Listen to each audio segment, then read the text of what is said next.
So what we discussed was the first question here. My group, we came to a conclusion and answers here. Right, not inclusive on paper but not visible within particular vulnerable groups. Policies like red tapes, regulations, and implementation. Still, huge challenges, for example, refugees, asylum. Like when they talk about refugees, how unequal we treating people, right to work, documentation, closing of reception centers. What I understand is like what the doctor was saying here, that if we cannot, we call ourselves the Rainbow Nation, but we are not being the true Rainbow Nation. And then my brother raised a topic here about taxi drivers. Taxi drivers are very vulnerable group. They are working hard in the economy but have no rights. 2005 sectoral determination not implemented. Efforts of SADAW ignored as the voice of taxi workers. So the taxi workers are crying because of they are not being recognized while they are the most working hard people.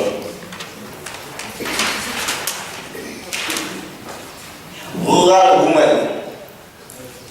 Some improvements, no roads at rural areas, no transport, unable to participate in the economy, water, health and education.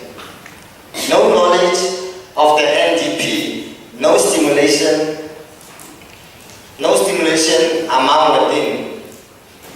Informal settlement, no realization of socio-economic rights. Little access to necessities, like for example, victimized by state service providers. Lack of work. Available work is exploitation. It's exploitative, yeah. No rights. Prejudice, discrimination towards young women. Internal migrant impact. Political context. Not a functional democracy. Political hijacking undermines socio-economic development.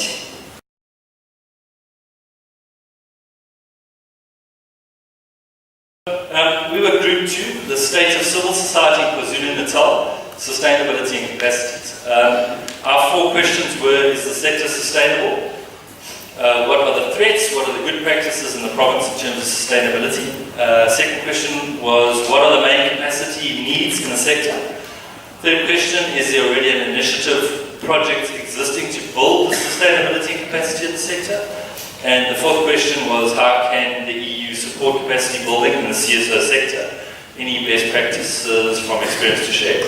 So, question 1, is the sector sustainable and what are the threats? We're just mirroring what was said basically in the first group. There is fragmentation. There's obviously competition for funding, which probably leads to the fragmentation as well. Human resources are a problem. There are people available, but not always skilled people. People are leaving to go to government sector. People are leaving to go to the private sector because obviously money is quite often salaries are higher.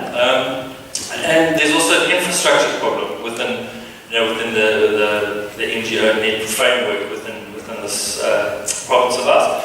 And then we had a talk about what are the main capacity needs in the sector.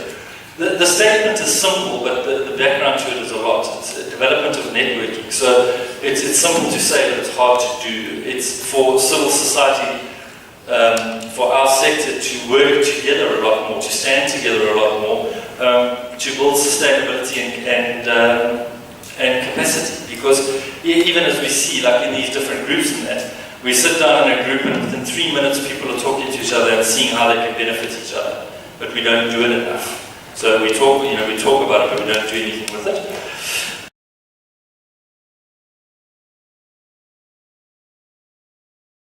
Let me start by saying that we are very, very proud that so many people have reacted to our invitation. The quality of the input so far in the further development of our policies is excellent. And the mix of civil society here, the different perspectives on how civil society itself should proceed, and their recommendations in our directions, the international community and government, they are absolutely super. And Sophia, I think you're also happy to see what's happening. Absolutely. And the thing that I'm quite happy is that we came to Durban, because Durban unfortunately has been rather on the news due to the tragic events that occurred a few weeks ago, and to see that actually there's also good stories. There are people that are really committed, that are doing a fantastic job in the communities. I've been talking individually to some representatives of NGOs and community organizations that are doing quite an impressive job in support of both non-South African nationals here, irrelevant of being legally or illegal, and are doing quite a lot of work in support of the unprivileged people and those that are facing the big difficulties.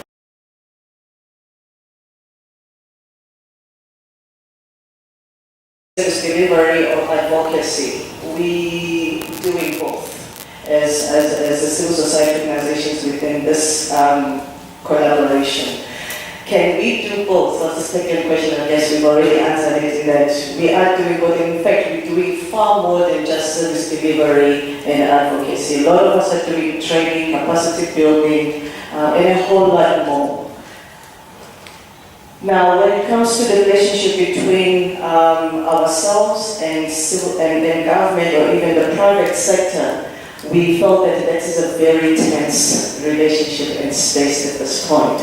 And primarily because we find ourselves not treated as an equal partner when it comes to all of these discussions. We tend to be referred to as a stakeholder. We're not holding a stake. We are equal partners in these processes. And when it comes to the second question,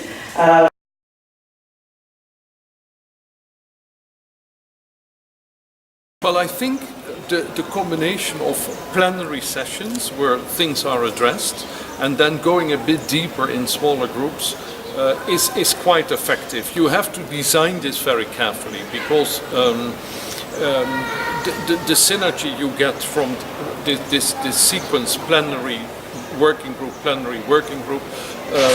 can be very good, but it has to be very clear, and feedback has to be very well structured. And so far, I think it's going extremely well.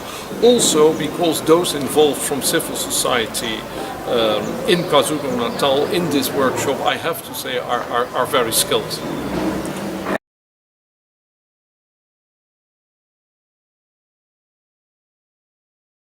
Number of people in our country from 0 to 35, and yet we often don't have a platform to speak.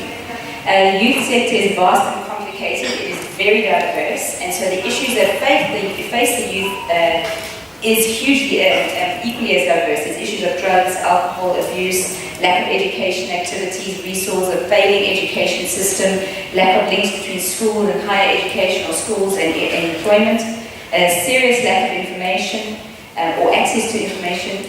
There are so many youth in this country. The problem is not a small problem, and it's not something that's easily can be dealt with. One of the biggest issues that youth organizations are facing is they get staff trained, and then the staff get taken off to governments or get taken off to bigger organizations where there's more money. So we have this wonderful staff complement, and just as things are going right, we lose half of our staff to other organizations.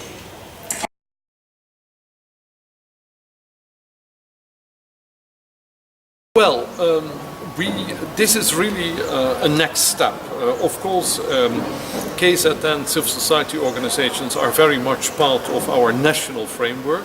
Some of them are supported through our national programs. This visit is really to zoom in and to see how we can increase our focus on the KZN civil society. I have to say that when we have civil society consultations nationwide in Pretoria and in Cape Town, KwaZulu-Natal is active, there is no doubt about it. But of course this is a step further, and the recommendations that we will see today will also guide our further decision making. But I am absolutely sure that this is a new step in a further intensification between the EU delegation and KZN. Your last thoughts, Sophia? Sam, I couldn't say it better. It's just one step in a long process, but we'll continue to engage. It's been very important for us to come here, to meet the people here. It's always different when you see face to face, to get to know the different organizations based here. But this is just the beginning of, as I said, a long way that we will go together.